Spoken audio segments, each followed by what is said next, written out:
可以往天花板打再下来。XLab 它其实这一款新机它也是一样，它在后面有单体，它等于是有实体的上方声道喇叭，有实体的上方声道喇叭，它跟下面同时在运作的时候，它可以把上下截向在中间，所以它的人物的截向高度可以截向到画面的中间，所以它可以把画面跟声音的定位在同一个位置，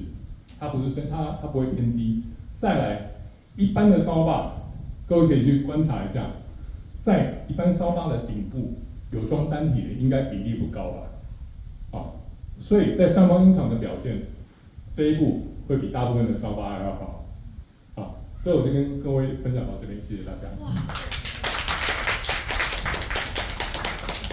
大家说精彩吗？我跟